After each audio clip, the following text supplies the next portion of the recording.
भगत जनों, प्रेमियों, साध संतों, ऐसी सत्य अध्यात्म वीडियो आगे से आगे शेयर जरूर करें। सत साहेब जी। साधो सत साहेब, सत साहेब, सत साहेब, सत साहेब। जय सतगुरु साईं अरुण जी महाराज को प्रणाम। जय सतगुरु कबीर साहिब को प्रणाम। जय सतगुरु रविदास जी महाराज को प्रणाम। जय सतगुरु नानक साहब को प्रणाम। जय सतगुरु भगवान बुद्ध को मेरा कोटि कोटि प्रणाम। आप सभी भक्तजनों, प्रेमियों, साध संतों, छोटे बड़े, माताओं बहनों, सभी मानव जाति को मेरा कोटि कोटि प्रणाम। सत साहेब, सत साहेब। तो भक्तजनों, प्रेमियों, हमने आपको पिछली वीडियो में कहा था ना कि एक ऐसी वीडियो हम बनाएंगे और जिसमें आपको पूरी तरह से ज्ञान हो जाएगा कि आखिर जो है भ्रमित जो कहानियां हैं, जो ग्रंथ हैं, जो भी शास्त्र हैं, उनमें अध्यात्म ज्ञान क्यों नहीं है। हालांकि इनमें कोई अध्यात्म ज्ञान नहीं है। कुछ वीडियो भी हम पेश करेंगे आपको और दिखाएंगे, प्रमाणित भी करेंगे, और एक गहरी, एक ऐसी बात है जिसको आप विचार लेंगे तो आपके सामने जो है सच्चाई नजर आएगी। देखिए, यहां हम आपको ग्रंथों के जरिए ज्ञान नहीं दे रहे। आज के वर्तमान में परखा हुआ, और जो हम आंखों से देख रहे हैं, कानों से सुन रहे हैं, मुंह से बोल रहे हैं, और जो हाथों से हम पकड़ पा रहे हैं, शरीर से स्पर्श कर पा रहे हैं, नाक से सूंघ पा रहे हैं, अध्यात्म यहीं से उठता है। तो इस वीडियो पे बने रहें, और 4 वीडियो ऐसी हैं जिनकी बातें मैं आपको बताऊंगा पूरी तरह से। और रही बात नाम की, तो नाम भी हम आपको बताएंगे। और नाम का मतलब ये कि ये आत्मा और परमात्मा के नाम इतने आज के युग में विख्यात क्यों हैं। कोई कह रहा है ईश्वर, कोई परमात्मा, कोई परमेश्वर, कोई कुछ, कोई कुछ। मैंने पहले भी बताया था कि ये एक उपाधि है, फिर भी इन पे मैं दोबारा से एक चर्चा करूंगा। और हम ये जानेंगे कि ऐतिहासिक तौर पे कि कबीर साहिब की वाणी कुछ है जो कबीर साहिब के नाम पे गढ़ी गई है। हालांकि वो वाणियां कबीर साहिब की नहीं है। और जो हम प्रूफ जो आपको बताने के लिए बोल रहे थे ना कि प्रमाणिक तौर पे दिखाएंगे, और जो है ये संत रामपाल के शीशे हैं, अंधभक्त हैं, ये कभी नहीं बता पाएंगे। हम आपको पूरी तरह से उसको कानों से सुना देंगे। कानों से सुनने के बाद भी उसका कोई निष्कर्ष नहीं निकलेगा। और ये संत रामपाल के अंत भक्त तो कभी निष्कर्ष निकाल ही नहीं पाएंगे कि क्या है ये। चलिए, हम एक भक्तजन है जिन्होंने हमें कमेंट किया था कि हमने एक वीडियो बनाई थी कि सार शब्द नि अक्षर नि तत्व क्या होता है। इस पर एक वीडियो बनाई थी। तो भगत जी पूछ रहे हैं कि अंत समय में शरीर से निकल के कौन जाता है। बहुत अच्छा सवाल है कि निकल के कौन जाता है। पहली बात तो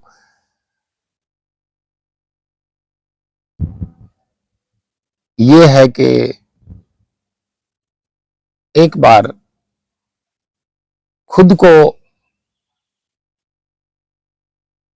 एक प्रैक्टिकल के द्वारा जीते जी ये जांच करनी होगी, तो पता चलेगा कि कौन आता है, कौन जाता है। फिर भी मैं बता देता हूं कि कौन आता है कौन जाता है। इस शरीर में, शरीर के अंगों के अलावा कुछ भी नहीं है, कुछ भी नहीं है। रही बात निकलने की, तो निकलता कुछ भी नहीं है। ध्यान में रखना इस बात को, कभी नहीं निकलता। बाहर की सांसें जो हम ले रहे हैं ये बंद होती हैं, ये बंद होती हैं, निकलता कुछ नहीं।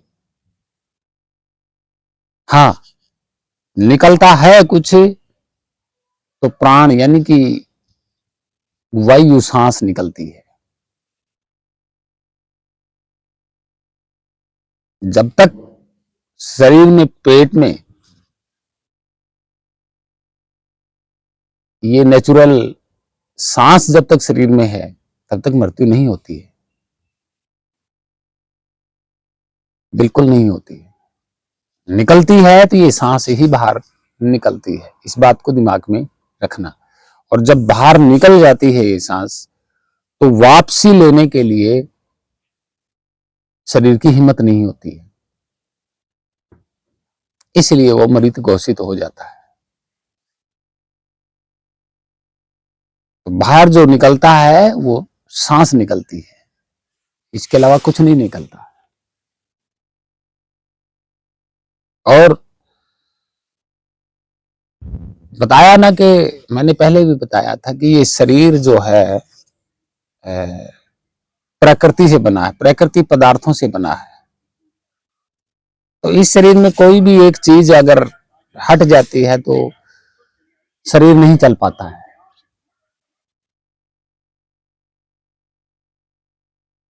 ये प्रकृति का ही खेल है, प्रकृति परिवर्तन का ही खेल है। जैसे शरीर से गर्मी हट जाएगी तो भी जिंदा नहीं रहेगा, शरीर में ठंडी की मात्रा है वो खत्म हो जाएगी तो भी नहीं रह पाएगा जिंदा शरीर। बाहर हवा, भाई बाहर हवा है, अग्नि है, ठंड है, गर्मी सर्दी जो भी है, सब लागू तो इसी पर है ना, और ये लागू रहती रहेंगी। तो ये निर्मित शरीर तत्व पदार्थों से है और इसके ऊपर तत्व पदार्थ ही लागू होते हैं। हकीकत है, ये सत्य है।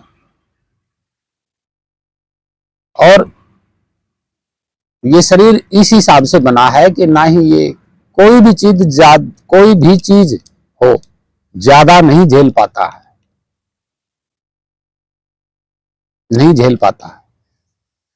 अगर पूरी की पूरी तरह शरीर में हवा भर दी जाए पेट में तो भी जिंदा नहीं रहेगा, और वैसे देखा जाए हवा के बिना शरीर जिंदा नहीं रहता। अगर ज्यादा भर दी जाए तो खत्म हो जाएगा। तो क्या है, ये इसी हिसाब से शरीर प्रकृति से बना है, जो हर एक चीज को ये जितना इसको चाहिए उतना ही ये झेल पाता है। तो भक्तजनों, प्रेमियों, इस पे पूरी बात बताऊंगा मैं कि आता है कौन जाता है।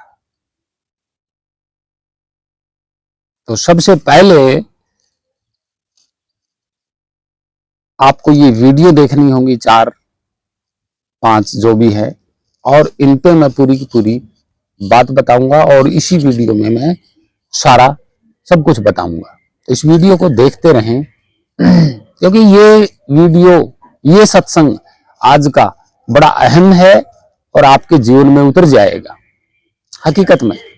क्योंकि हम जो बताएंगे वो बाहर वर्तमान में है, बिल्कुल है।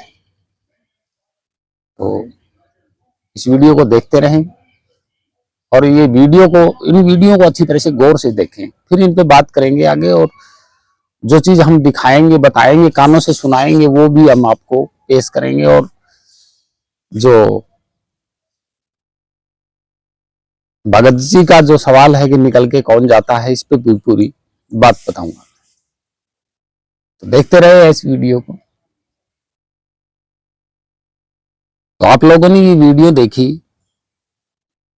ठीक है, देखी आपने, अच्छी तरह से देखी। इसमें 4-5 तरह की वीडियो हैं। एक तो संत रामपाल का शिष्य है, कह रहा है कि राम ने पाप किए, राम की भक्ति करने से मुक्ति नहीं होगी। और फिर इसने ये भी कहा है कि संत रामपाल इसकी भी भक्ति करना बताते हैं, इस राम की भी।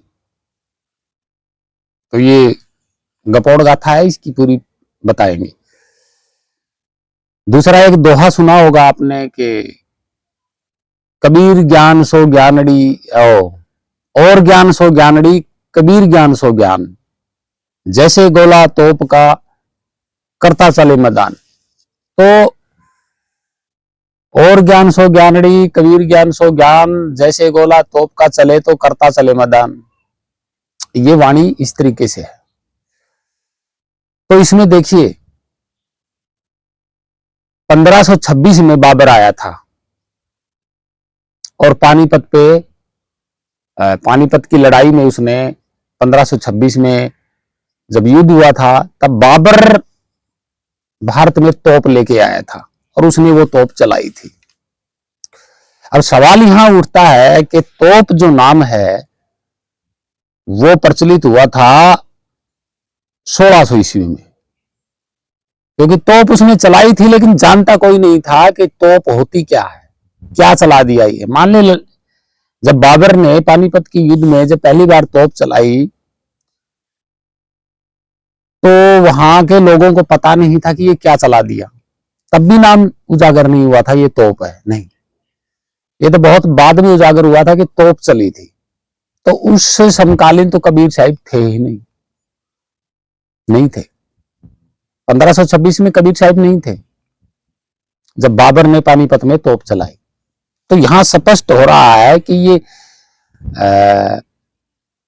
तोप जो है ये शब्द विख्यात नहीं था, कबीर साहिब समकालीन। तो इससे यही साबित होता है कि ये कबीर साहिब की वाणी नहीं है। हाँ, जरूर किसी ने कहा, बना दी होगी ये वाणी कि और ज्ञान सो ज्ञानड़ी। आप जैसे कबीर जी का ज्ञान मैंने समझ लिया, ठीक है, तो मैं कह सकता हूं कि बाकी ज्ञान सब झूठा है, कबीर ज्ञान एक सच्चा है। तो इसका अर्थ ही भी यही बनता है, इसका अर्थ भी यही बनता है कि मैं कह सकता हूं, जैसे मेरे को कबीर साहिब का ज्ञान समझ में आया, तो मैं कह सकता हूं क्या, कि मैं ये कह सकता हूं कि बाकी सब ज्ञान तो बेकार है, मुक्ति वाले ज्ञान नहीं है, और जो कबीर जी का ज्ञान है वो मुक्ति का ज्ञान है। तो ठीक इसी तरह किसी ने बना दी ये वाणी कि और ज्ञान सो ज्ञानड़ी, कबीर ज्ञान सो ज्ञान, जैसे गोला तोप का करता चले मैदान। तो ये किसी ने बनाई है। आप भी अगर कबीर जी का ज्ञान समझ जाओगे तो आप भी यही कहोगे कि बाकी ज्ञान तो सब अधूरा है, कबीर ज्ञान तो पूर्ण ज्ञान है, आप भी यही कहोगे। तो इस वाणी का भी अर्थ यही बनता है कि बाकी ज्ञान अधूरे हैं, कबीर ज्ञान तो एक मुक्ति का मार्ग है। तो ये वाणी कबीर साहब की नहीं है, ये झूठ बोल रहे हैं। आगे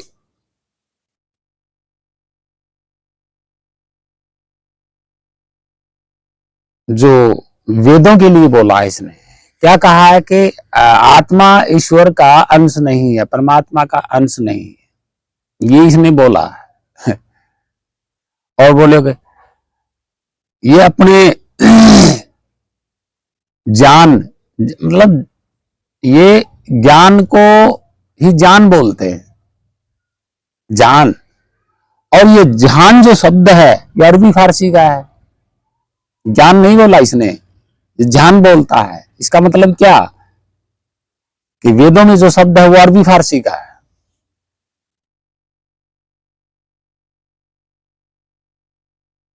आप सोच सकते हैं। तो इसकी पोल पट्टी इस तरीके से खोलेंगे बाद में हम कि ये अलग से गपोड़ गाथा बनानी शुरू कर दी इसने वेदों पे। तो हम बताएंगे कि ये क्या कहना चाह रहा है।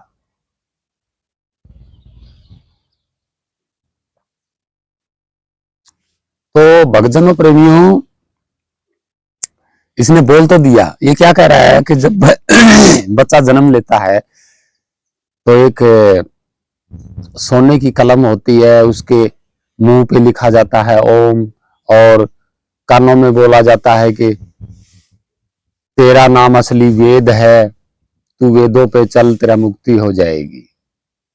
देखो कितना बड़ा भ्रम और पाखंड फैलाया जा रहा है। वेदों से कैसे मुक्ति हो जाएगी? वेद लिखे कब गए?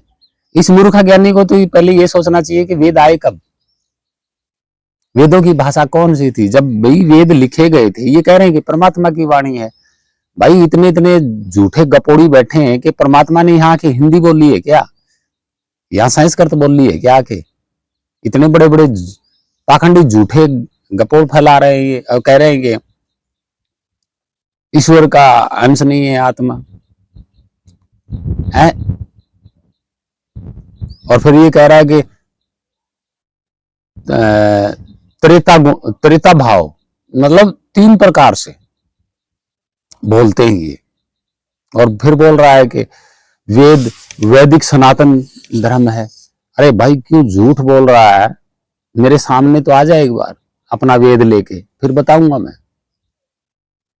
वेदों की पोल पट्टी तो फिर खुलेगी ना। मेरे सामने है तो आए एक बार। ये पुराने से पुराना वेद भी अगर लेके आएगा तो उसकी भी पोल पट्टी खुल जाएगी, क्योंकि वेद मिलेगा हिंदी के अक्षरों में, हिंदी के अक्षरों में मिलेगा वेद। और हिंदी के अक्षर तो आपको पता ही है कि ज्यादा से ज्यादा 1000 साल पहले निर्मित हुई है हिंदी तो है। ये खोल खोल के दिखा रहा है हिंदी वाले वेदों को, हिंदी के अक्षर के लिखे हुए वेदों को। और फिर ये कह रहा है कि वेद सनातनी है। सनातनी किसको कहा जाता है? इस मूर्ख को यही नहीं पता। सनातन इस जीव का नाम है और ये जीव सब में विद्यमान है। इस जीव स्वरूप का ही नाम सनातन है। सनातन अलग से धर्म कहां से हो गया? किसने बना दिया भाई सनातन? सनातन शब्द मैं पहले बता चुका हूं कि सनातन शब्द तो भगवान बुद्ध ने बोला है, और वो एक धर्म नहीं था। उन्होंने तो ये बोला था ना कि सत्य ही सनातन है, यानी कि जो अंत समय में जो सत्य है वही सनातन है। तो सत्य क्या है? सत्य अंतिम ये खाली स्थान है, यही है सनातन। इसको कहा जाता है शाश्वत, दिखने वाला भी है, देख सकते हो आप, और यही बचेगा अंत समय में।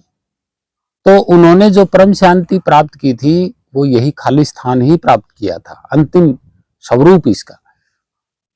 उसी को तो कहा जाता है सनातन, शाश्वत। यही है वो शाश्वत।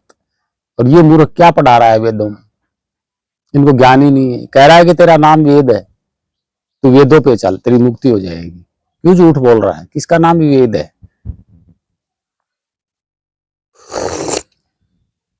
भक्तजनों प्रेमियों, ऐसे पोंगा पंडित आज भी प्रचारित कर रहे हैं। पता आता कुछ है नहीं। वेद नाम कैसे हो गया भाई जीव का? है वेद का मतलब ये अनुभव या वेदांत होता है, कुछ नहीं होता। और जो भक्तजन प्रेमी था जिन्होंने कहा ना कि अंतिम समय में निकल के कौन जाता है, तो भगत जी मैं आपको यही कहूंगा कि निकल के कोई नहीं जाता है। सांस निकलती है और ये किसी को दिखाई नहीं देती।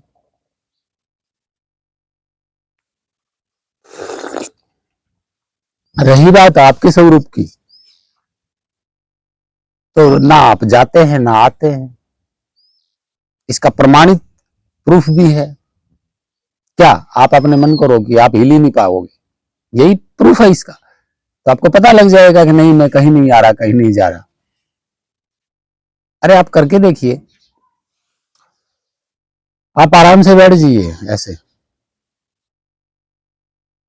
मन में कुछ भी मत रखिए, आपका हाथ पांव भी नहीं हिलेगा।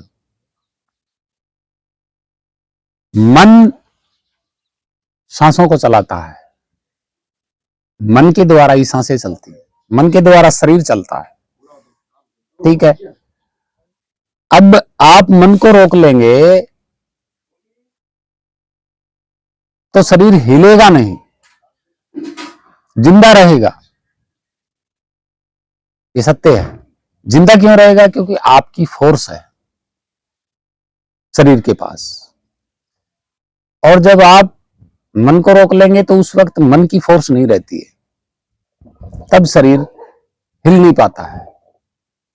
लेकिन आपकी फोर्स से तो शरीर जिंदा रहता है, हिल नहीं पाता मन की फोर्स की वजह से।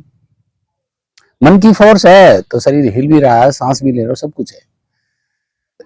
जब मन की फोर्स आप अपने आप में खत्म करोगे तो शरीर नहीं हिल पाएगा, 100% नहीं हिल पाएगा और जिंदा रहेगा।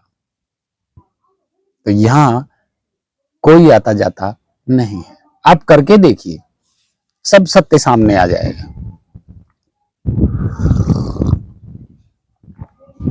दूसरा एक वीडियो में इन्होंने कहा कि राम की भक्ति और राम ने बड़े पाप किए। अरे भाई, रामायण हुई कब थी? ये कह रहे हैं कि हमारे संत रामपाल बता रहे हैं। तो क्या संत रामपाल रामायण समकालीन थे? क्या उन्होंने रामायण का युद्ध देखा था? क्या शिकार करते हुए राम को देखा था? नहीं देखा। ये खुद नहीं कह रहा कि मैं पढ़ के बता रहा हूं। देखिए कितना बड़ा झूठ बोल रहा है। ये कह रहे हैं कि संत रामपाल कह रहे हैं। भाई क्यों झूठ बोल रहा है? रामायण महाभारत ये तो तू खोल के तू खुद बैठा हुआ है, तू खुद कह रहा है। संत रामपाल कहाँ कह रहा है? बिल्कुल नहीं कह रहा। झूठ तो खुद बोल रहा है ना।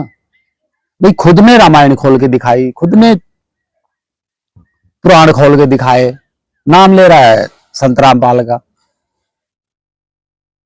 है। इस अंध भक्त ने तो सारा का सारा झूठ उसी पे डाल दिया।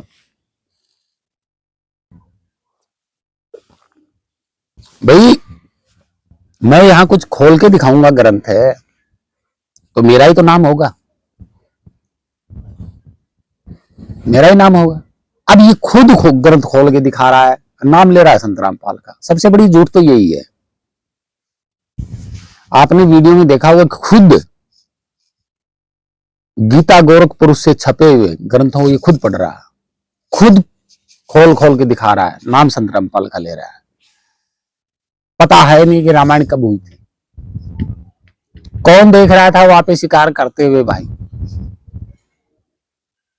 और फिर कह रहे कि राम की भक्ति। अरे भाई ये शरीरधारी है, मेरा भी नाम राम निवास है, मैं भी एक शरीरधारी, ठीक है। और फिर दूसरी बात तो ये है कि राम वाल्मीकि रामायण में तो लिखा हुआ है कि राम खीर खाने से पैदा हुआ। तो आप खुद ही सोच लीजिएगा, वो खीर खाने से आज तक कोई पैदा हुआ है? ऐसे ऐसे गपोड़ है। फिर ये कह रहे राम की भक्ति भी हमारे संत बताते हैं। बता दिया रहे, क्यों मूर्ख बना रहे हो? तो भक्तजनों प्रेमियों, एक वीडियो इनकी है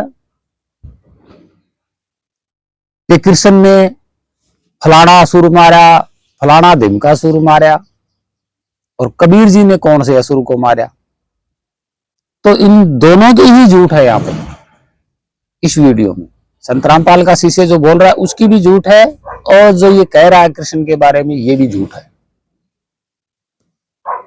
ये भी झूठ है। देखिए आपने सुना होगा उज्जैन में विक्रमादित्य राजा हुए।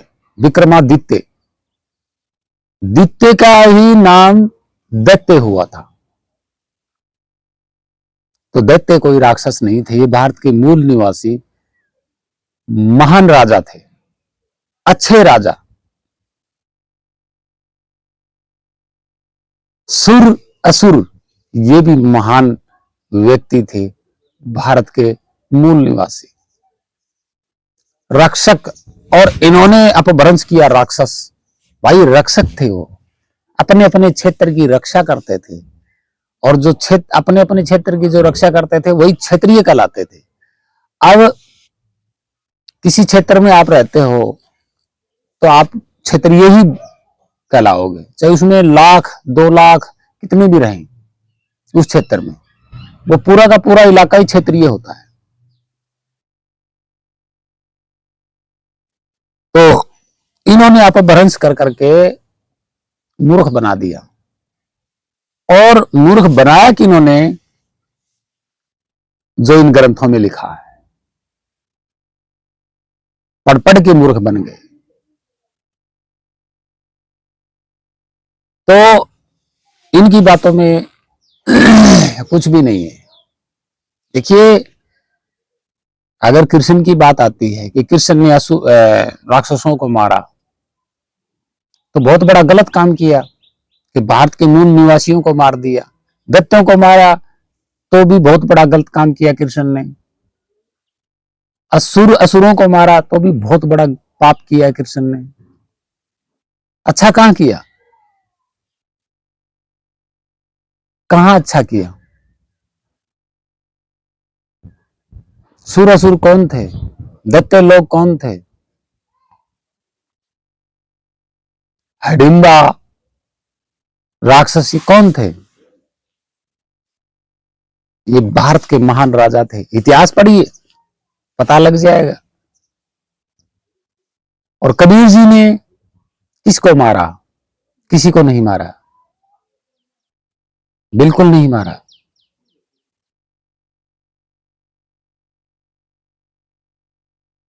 नहीं मारा। कबीर जी की वाणियों में ये बात है ही नहीं। ये तो मन गढ़ंत कर रहे हैं ना यहां बैठ के। कबीर जी ने अपने आप को, अपने आप की कभी मुख से बड़ाई नहीं की। कबीर जी ने अपनी बड़ाई कभी नहीं की अपने मुख से। कबीर जी ने अपने आप को परमात्मा नहीं कहा। कबीर जी ने अपने आप को ईश्वर नहीं कहा। कबीर जी ने अपने आप को कभी रचनहार नहीं कहा, सृजनहार नहीं कहा। भाई उन्होंने अपने आप की बड़ाई की ही नहीं कभी। अगर कबीर जी ने ये बातें बोली हैं कि भी मैं परमात्मा हूं, मैं सृजनहार हूं, रचनाकार हूं, या मैं कमल से प्रकट होके आया हूं, या मैं सह शरीर गया जाऊंगा, अगर ये बात कबीर साहब ने बोली है तो सुनने वाला कौन था? किसी एक व्यक्ति का नाम है जिसने ये बातें सुनी हो?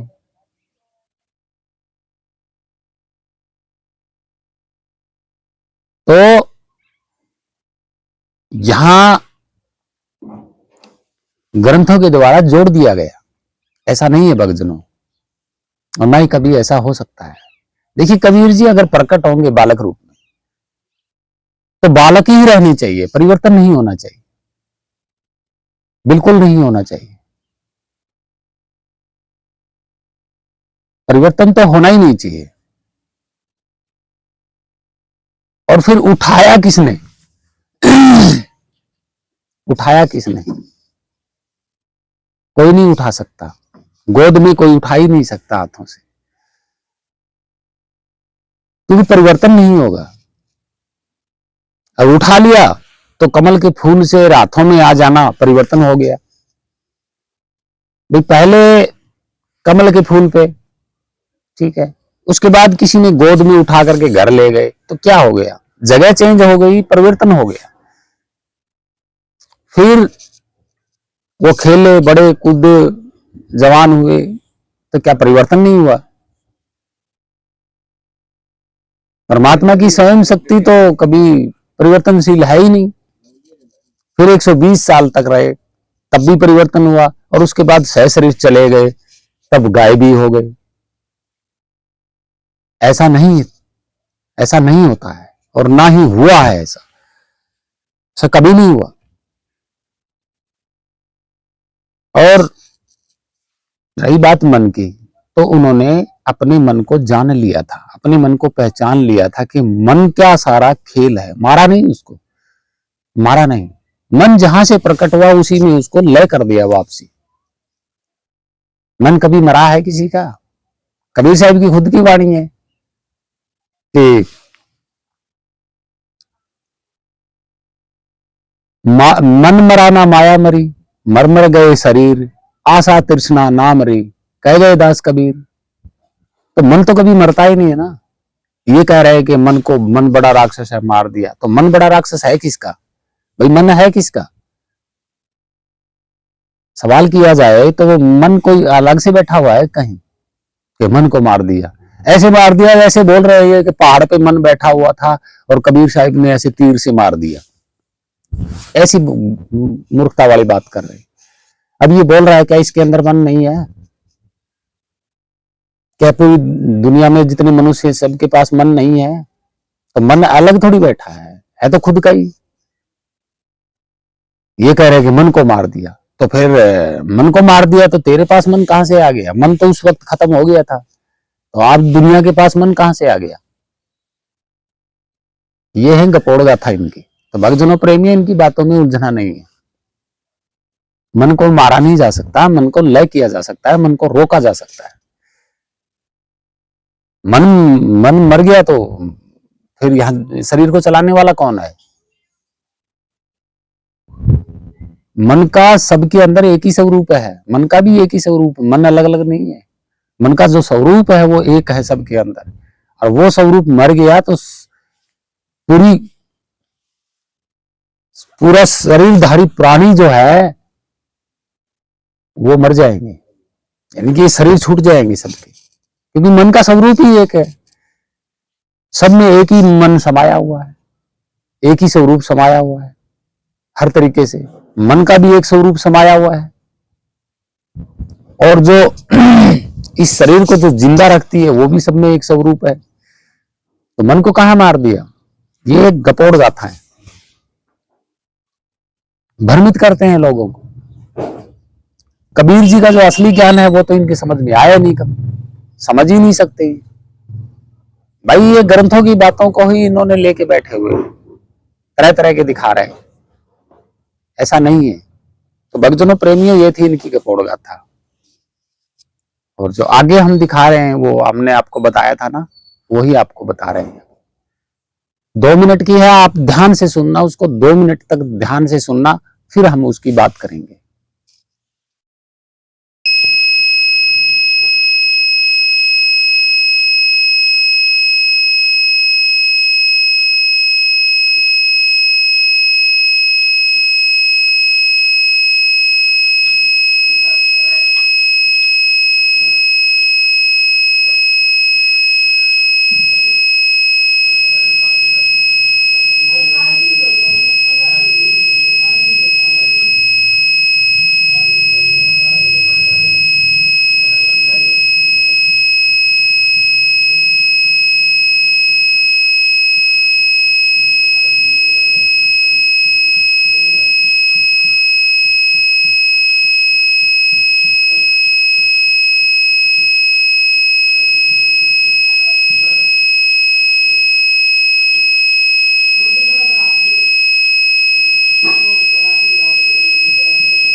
तो भक्तजनों प्रेमी, आप लोगों ने ये टोन सुनी, ये जो आवाज चल रही थी कंटिन्यू, ये आप लोगों ने सुनी सुनी। अब अगर मैं इन अंध भक्तों से कहूं, संत रामपाल के शिष्यों से मैं अगर कहूं कि भाई आप लोग ये बताइए कि इस टोन की शुरुआत कौन से अक्षर से शुरू हुई और कौन से अक्षर पे जाके ये खत्म हुई है, इस टोन की रंग रूप और आकार प्रकार बताएं तो क्या बता पाएंगे?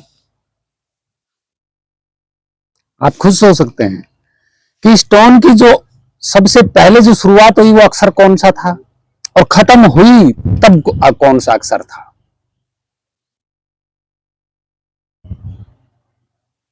नहीं बता पाएंगे, और ये लिख भी नहीं पाएंगे। स्टोन को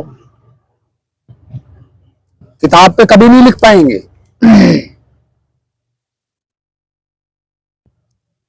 कभी भी नहीं लिख पाएंगे कि ये कौन से अक्षर से शुरू हुई, कौन से अक्षर से लास्ट में कौन सा अक्षर था, खत्म हुई तब।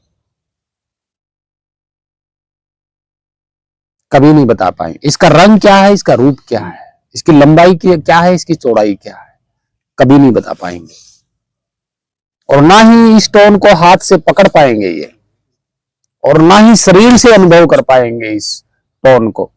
ना ही आंखों से देख पा रहे, ना ये मुंह से बोल पा रहे, ना ये शरीर से टकरा रही। कैसे इस पे रिसर्च कर देंगे ये? ना ये किताबों में लिखी जाएगी, ना इसका कोई रंग है, ना रूप है। कौन से अक्षर से शुरू हुई है और कौन से अक्षर में जाके खत्म हुई है, कभी नहीं बता पाएंगे। इनको कानों से सुना दिया तो ही इसके बारे में नहीं बता पाएंगे। अध्यात्म क्रिया यहीं से शुरू होती है। तो भक्तजनों प्रेमियों, स्टोन के बारे में थोड़ा मैं बता देता हूं कि जिस अक्षर से ये शुरू हुई है उसी अक्षर में ये एंड भी हुई है।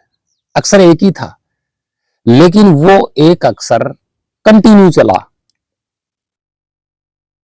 अब ये जितनी देर कंटिन्यू एक ही अक्षर चला तो इसमें कितने अक्षर होंगे एक ही प्रकार के? भाई आप कोई भी अक्षर मान लीजिए शुरू में, और अंत समय में भी वही अक्षर है। जो बीच में इतनी लंबी इसकी टोन है, ये कितने अक्षरों से जुड़ी होगी सेम टू सेम? कोई अंदाजा नहीं।